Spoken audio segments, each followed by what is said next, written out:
교재 91페이지 제가 읽겠습니다. 11장에서는 최선을 다해 선한 일에 힘쓰라는 교훈을 여러 가지 예를 들며 언급하고 있습니다.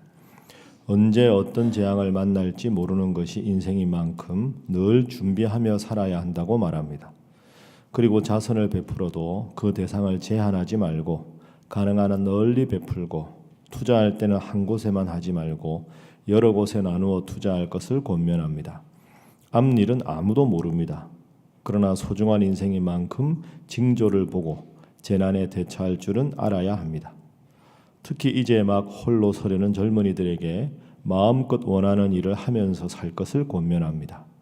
인생은 짧고 너무나 덧없는 것이며 그 후에 하나님의 심판이 있는 줄 알고서 신중하게 인생을 살 것을 권면합니다. 오늘도 전도서 11장에서는 솔로몬이 하나님 안에서 지혜로운 삶이 어떠한 삶인가 이것을 계속해서 우리에게 전해주고 있습니다. 11장 1절 2절이 그 성경 해석이 아주 까다롭고 의미 파악이 어려운 구절입니다. 우리 먼저 한번 읽어보죠. 11장 1절 2절. 자, 시작. 너는 내 떡을 물 위에 던져라. 여러 날 후에 도로 찾으리라. 7에게나 8에게나 나눠 줄지어다. 무슨 재앙이 땅에 임할는지 내가 알지 못함이니라. 아멘. 떡을 물 위에 던지라. 떡을 물 위에 던지면 안 되지 않습니까? 떡은 음식인데 그걸 물 위에 던지라. 2절에 보면 7이나 8에게 나눠주라. 이게 무슨 의미냐 하면 이게 첫 번째 기도 제목인데요. 나누며 베푸는 삶을 살게 하소서 하는 기도 제목입니다. 나누고 베푸는 삶. 떡이라는 게 양식이지요. 근데 그걸 물 위에 던진다 하는 것은 내가 그걸 가진 게 아니라 물 위에 던진다. 그건 이제 회수가 안 되는 거잖아요. 그러니까 내가 가진 것을 나누었을 때 다시 받으리라는 기대를 갖지 않는 것. 이게 뭘까요? 나누고 베푸는 겁니다. 예를 들어서 누구에게 돈을 좀 대출해 달라고 하면 빌려주면 뭐 이자를 받거나 원금을 여러분이 갚을 수 있는데 그게 아니라 솔로몬이 지금 말하는 것은 해 아래 인생이 하나님 안에 지혜롭게 살아가는 것은 거듭 말씀드리지만 내가 한 것이 아니고 내 인생의 주인이 내가 아니라 모든 내 인생의 손길이 하나님의 손 안에 있다. 이걸 느끼면서 살아가는 게 지혜로운 삶이고 그렇게 하나님의 사랑을 느끼고 지혜롭게 살아가는 사람은 나만 잘 되기를 바라는 사람이 아니고 서로 대가를 바라지 않고 나누고 베풀고 섬기는 삶을 살아가라. 너의 양식을 물 위에 던지라. 내가 그것을 다시 양식을 거둬들일 기대를 접고 더 힘들고 어려운 사람들에게 힘껏 돕고 베풀고 나누는 삶을 살아라.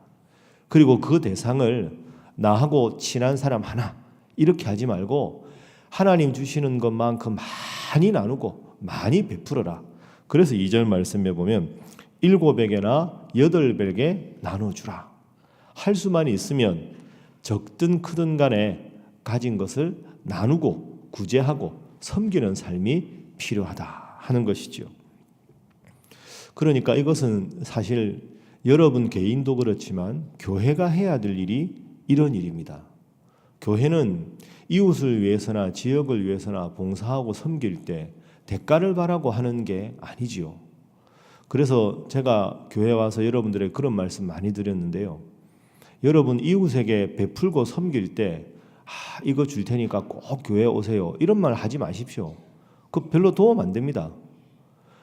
전도를 접으라는 말씀이 아니고 내가 가진 것 적게 나눠주는 것 같이 하면서 교회 오라는 걸 너무 강요하면 뭐 적게 주고 꼭 교회 오라고 저 의도를 갖고 하네. 그렇게 생각하는 거 별로 안 좋지 않습니까? 그러니까 뭐 이웃이 당장 이사 갈 거 아니잖아요. 교회 오라는 말을 너무 급하게 하지 말고 최대한 그분이 힘들 때 기도도 해주시고 베풀고 섬겨주십시오. 그래서 그분이 마음이 서서히 열려서 세상에 어떻게 이런 좋은 이웃을 만나서 내가 참 위로가 되고 기쁩니다. 어떻게 이럴 수 있습니까? 이렇게 마음이 열릴 때 나는 하나님을 믿는 사람인데 하나님 나를 구원해 주신 은혜와 기쁨이 너무 커서 그 기쁨을 함께 나누는 것이 맞는 일이라 누구에게나 이렇게 가능한 대로 부족하지만 섬기고 베풀고 싶습니다. 야, 참 하나님 믿는 게 저렇게 아름다운 일이구나. 믿는 하나님 저도 한번 믿어보고 싶습니다 하는 마음을 조금씩 열고, 그 열린 마음을 여러분이 가만히 보시고 오랫동안 기도하시다가 그분에게 하나님께서 마음을 주실 때 전도를 권면하는, 그게 훨씬 더 지혜로운 거죠. 대가 없이 기대 없이 하나님 앞에서 주시는 마음대로 최선을 다해서 위에서 기도도 하시고 위에서 섬기는 여러분 되시고, 또 그런 교회가 될 수 있도록 여러분 모두 힘쓰고 기도하시기를 주님 이름으로 축복합니다. 그래서 말씀이 나왔으니까 하는 말씀인데요. 노명섭 선교사님이 어제 퇴원하셨습니다. 잘 퇴원하셨습니다. 참 감사한 일이죠. 제가 어제 새벽에도 말씀드렸지만, 야, 우리 교회 교인들이 그렇게 기도하니까 하나님이 이런 위대한 역사를 일으켜 주신다, 이런 생각이 듭니다. 저도 담임 목사로서 얼마나 감사한지 모릅니다. 그런데 여러분, 첫 번째 나누고 섬기는 삶 연관해서 부탁드릴 게 있습니다. 개별적으로 가지 마십시오. 개별적으로 막 녹화하고 어디 계세요? 뭐 들어가서, 여러분 참 그 마음은 감사한데 지혜롭게 하셔야 됩니다. 여러분은 한 분인데 그런 분들, 그럼 선교사님 입장에서는 담임 목사도 가야 되고 장로님도 가야 되고 여러분 교구했던 분 가고 이러면 어떻게 쉬겠습니까? 그리고 계속 뭐 상태가 어떻습니까? 다 그거 질문하실 거 아닙니까? 그러면 그분들 못 쉬잖아요. 그래서 여러분이 할 일은 열심히 기도하시는 일입니다. 뭐라고 기도하시냐면, 하나님 지금까지 은혜 가운데 퇴원하게 해주셔서 감사합니다. 이제 그 말씀드린 선망증이 빨리 사라지게 해주시고 빨리 육체가 회복되게 해주시고, 또 선망증이라는 게 명확하게 정신적으로 맑은 상태가 아니잖아요. 그러니까 일부 기억이 상실됐을 수도 있고 정확하게 모든 기억이 회복되지 않았으니까 선망증이 사라지게 하시고 온전한 기억력을 회복시켜 주시고, 영육간에 우리 노선교사님, 강선교사님 그리고 자녀들 다 영육간에 회복되게 하시고, 파키스탄에 두고 온 선교지도 하나님 은혜 가운데 모든 것이 잘 정리되고 잘 회복되게 하여 주옵소서. 그렇게 기도하십시오. 그리고 이제 연세 드신 권사님들은 안부도 묻고 싶고 짧은 편지도 쓰고 싶고 반찬이라도 뭐 해주, 다 그런 마음 진짜 좋은 마음이거든요. 단 개별적으로 하지 마시고 모든 그런 사무국에 다 가서 문의하면 알아서 사무국에서 저희가 다 알아서 할 테니까, 뭐 전하실 말씀이 있거나 뭐 쪽지가 있거나 이렇게 기도한다거나 아니면 이런 말씀을 전해달라거나 그런 거고 사무국에. 그래서 정말로 우리 교회가 정말 그렇게 열심히 헌신하는 선교사님 파송해서 이렇게 병 얻어 들어와서 회복되셨는데, 정말로 이 예배당에 함께 예배드리면서 우리 선교사님 네 분 예배당에 다 와서 예배드리는 걸 우리 모두가 박수치는 날이 속히 올 수 있도록 열심히 기도하시고 열심히 섬기시는 여러분 모두가 되어주시기를 주님 이름으로 부탁합니다. 자, 두 번째 기도 제목입니다. 우리 4절 5절 자 함께 읽어봅니다. 시작.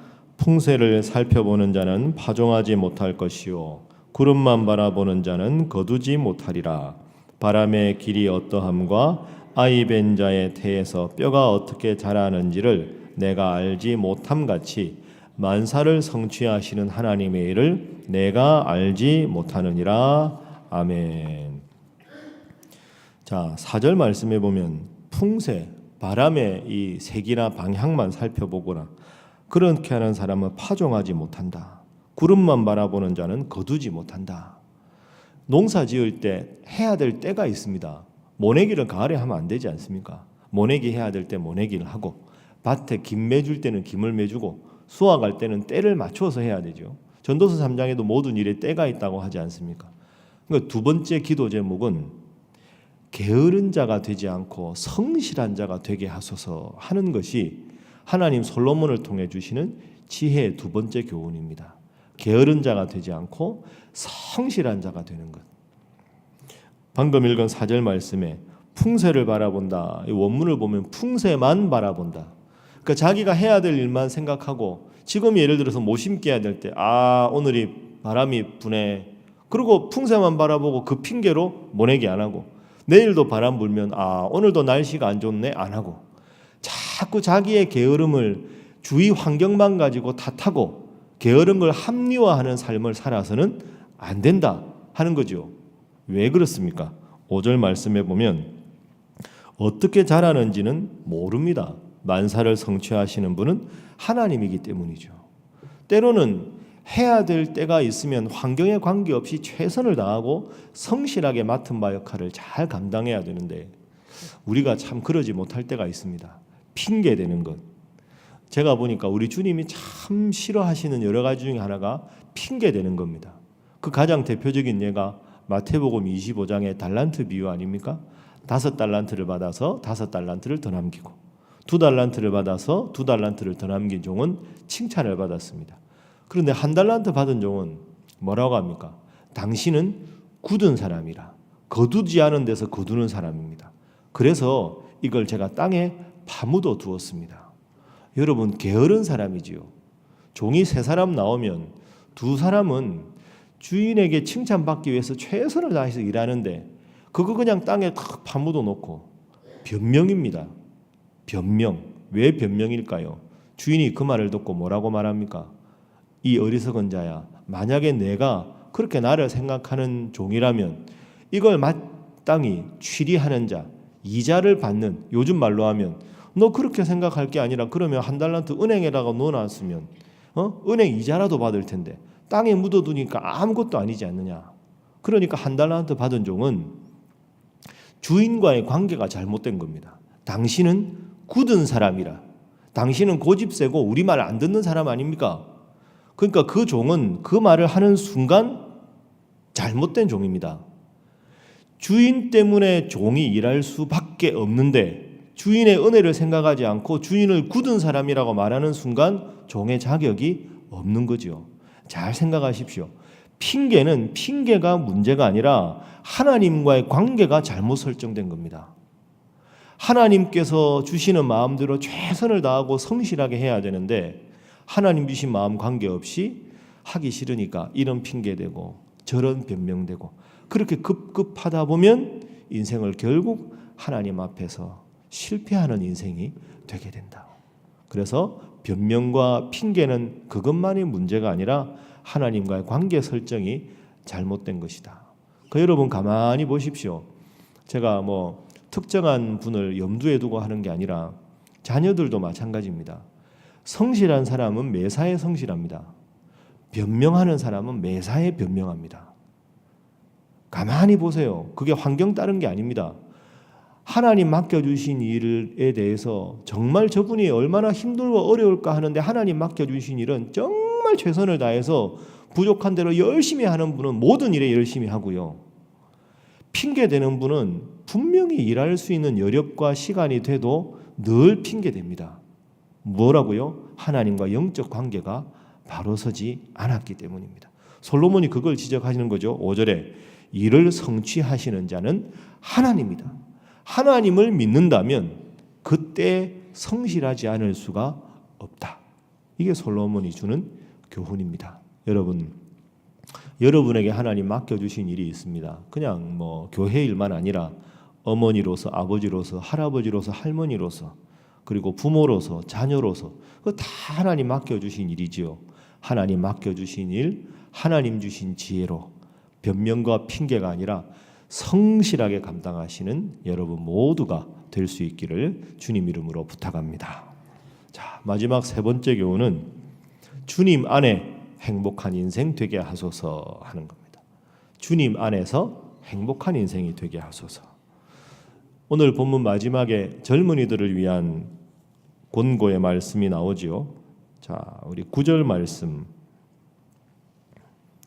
9절 함께 읽어봅니다. 시작. 청년이여 내 어린 때를 즐거워하며 내 청년의 날들을 마음에 기뻐하여 마음에 원하는 길들과 내 눈이 보는 대로 행하라.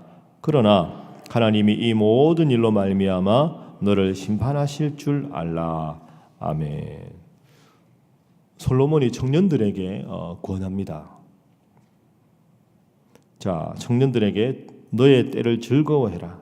마음에 기쁘고 마음에 원하는 것 눈이 보는 대로 행하라.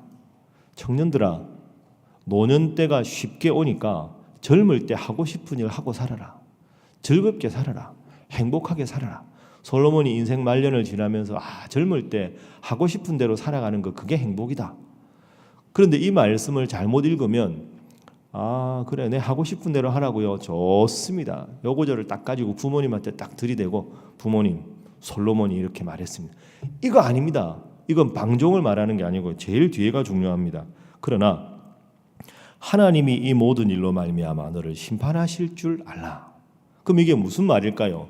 즐겁게 인생을 살라는 거죠. 여러분 젊은이들만이 아니라 장년이시든 노년이시든 하나님 주시는 행복을 가지고 즐겁고 기쁘게 인생을 살아라는 겁니다. 그런데 하나님 심판하신다.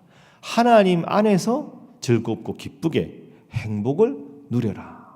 이게 오늘 본문의 말씀입니다. 그럼 어떻게 그게 가능할까요? 기도하고 하나님께서 주시는 기쁨과 즐거운 마음으로 하면 되겠죠. 하나님, 제가 선택의 기로에 있습니다. 이것도 하고 싶고 이것도 하고 싶은데 하나님 뜻이 무엇입니까? 물어서 하나님 응답 주시는 대로 기쁘게 살아가면 되는 거죠. 그러면 그 길은 하나님이 열어주셨으니 하나님이 응답해 주시지 않겠습니까? 하나님 안에서 기쁘고 즐거운 일을 찾는 것, 여러분 그게 필요합니다. 여러분들에게도 그런 질문 많이 하시지요. 특히 우리 남자 장로님, 안수 집사님, 집사님들 예수 믿는 거 그 재미없는 거 어떻게 그렇게 하냐고. 새벽마다 새벽기도 나오고 다 그런 건 아니지만 술도 안 드시고 담배도 안 먹고 재미없게 휴일날은 맨날 교회만 가서 하루 종일 지내고. 여러분 그분들이 모르는 게 있습니다. 하나님 안에서 살아가는 게 진정한 행복이라는 걸 모르는 거죠.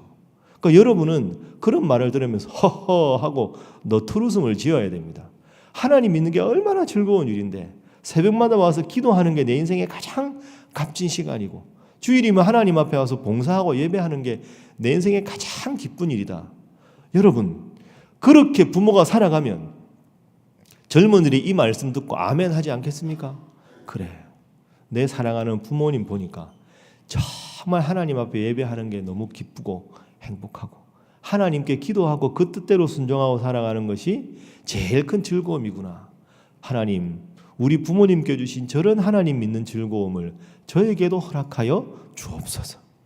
그러면 청년들이 그 기쁨 안에서 날마다 살아가지 않겠습니까?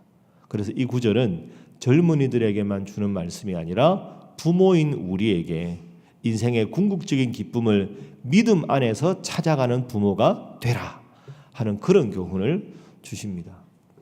새벽기도 나오시는 분들은 그렇게 사시는 것 같습니다.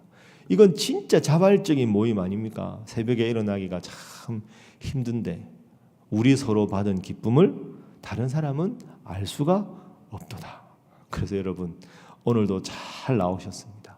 내 하루의 가장 값진 시간 새벽에 눈 뜨자마자 하나님 앞에 나와서 찬양하고 기도하고 말씀 듣는 시간, 하나님 안에서 인생의 큰 행복을 날마다 누리시고 그 행복이 여러분의 자자손손 임하셔서 하나님 앞에 큰 복 받는 위대한 믿음의 가족들, 위대한 믿음의 가문 다 되시기를 주님 이름으로 축복합니다. 함께 기도하겠습니다. 하나님, 나누며 베푸는 삶, 나누며 베푸는 우리 신일교회 되게 하시고 게으르지 않고 성실하게 하나님과 바른 관계를 가지며 최선을 다해 살아가게 하시고 주님 안에서 행복한 삶을 누리게 하여 주옵소서. 오늘 저녁에 있는 금요 오순절 집회를 위해서 기도해 주시고 유년부 성경학교를 위해서 기도해 주시고 신입교사 교육을 위해서도 기도해 주시고 우리 앞서 말씀드린 대로 우리 노명섭 선교사님, 강미 선교사님 영육간에 강건하며 모든 것을 하나님께서 선하게 좋은 길로 인도하여 주시옵소서. 우리 다 함께 주님 앞에 기도하겠습니다. 주여 믿습니다.